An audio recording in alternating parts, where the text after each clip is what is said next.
ଗୋଟାଏ ଗାଁରେ ଦୁଇ ଜଣ ଅଳସୁଆ ଯୁବକ ବାସ କରୁଥିଲେ। ଜଣଙ୍କର ନାଁ ରଘୁ, ଅନ୍ୟ ଜଣଙ୍କର ନାଁ ବୀରୁ। ଏମିତି ଗୋଟାଏ ଦିନ ଦୁଇ ଜଣଙ୍କର କାମ ନିକଟସ୍ଥ ସହରରେ ପଡ଼ିଲା। ସହରକୁ ଯିବାକୁ ହେଲେ ଜଙ୍ଗଲ ପାର ହେଇ ଯିବାକୁ ପଡ଼ିବ। ଏହାପରେ ଦୁଇ ବନ୍ଧୁ ଜଙ୍ଗଲ ରାସ୍ତା ଦେଇ ସହର ଅଭିମୁଖେ ବାହାରି ପଡ଼ିଲେ। ଖରା ଦିନ ଦ୍ୱିପହର ସମୟ। ଏଥର ଦୁଇ ବନ୍ଧୁ ଟିକିଏ ବିଶ୍ରାମ ନେବା ପାଇଁ ଗୋଟାଏ ଆମ୍ବ ଗଛ ତଳେ ଶୋଇ ପଡ଼ିଲେ।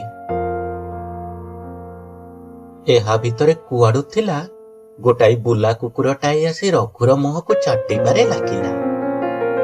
ଠିକ୍ ଏହି ସମୟରେ ଆମ୍ବ ଗଛରୁ ଗୋଟାଏ ପାଚିଲା ଆମ୍ବ ଦୁମ୍ କରି ତଳେ ପଡ଼ିଲା। ପ୍ରଥମ ଅଳସୁଆ ବୀରୁ ନିଦରୁ ଉଠି ରଘୁକୁ କହିଲା, ରଘୁ ଭାଇ, ମତେ ଟିକେ ଆମ୍ବଟା ଉଠି ଖୋଇ ଦିଅନ୍ତୁନି। ଦ୍ୱିତୀୟ ଅଳସୁଆ ରଘୁ ଉତ୍ତର ଦେବାକୁ ଯାଇ କହିଲା, ଆରେ ଭାଇ, ତୁ କଣ ଦେଖିପାରୁନୁ? ମୋ ମୁହଁକୁ ପରା କୁକୁରଟାଏ ଚାଟୁଛି। ତୁ ଉଠି ଏ କୁକୁରଟାକୁ ଆଗ ଉଡେଇ ଦେ, ତାପରେ ମୁଁ ତତେ ଆମ୍ବ ଖୋଇଦେବି। ସେହି ସମୟରେ ଦୂରରୁ ଓଟ ଉପରେ ଜଣେ ବ୍ୟକ୍ତି ତାଙ୍କ ଦୁହିଁଙ୍କ ଦିଗକୁ ଆସୁଥିଲେ। ଏଥର ଦୁଇ ଜଣ ଓଟ ଚଢାଳୀଙ୍କୁ ତାଙ୍କ ପାଖକୁ ଡାକି କହିଲେ, ଭାଇ, ଆମ ପାଇଁ ଗୋଟାଏ କାମ କରିଦେବ କି? ଏଇ ଯୋଉ ଆମ୍ବଟି ତଳେ ପଡିଛି ସେଇଟିକୁ ଉଠେଇ ଆମ ଦି ଜଣଙ୍କୁ ଟିକେ ଖୋଇ ଦେଇ ପାରିବ କି?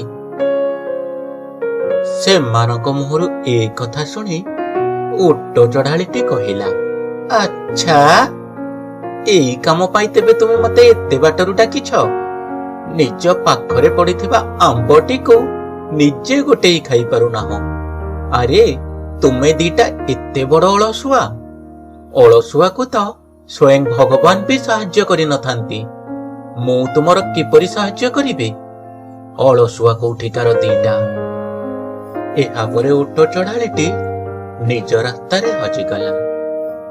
ଅଳସୁଆ ଦି ଜଣ ସେମିତି ଶୋଇ ରହିଲେ, ଆଉ କାହା ଅପେକ୍ଷାରେ, ଯିଏକି ସେମାନଙ୍କୁ ଆମ୍ବଟି ଗୋଟାଇ ଖୁଆଇ ଦେବ।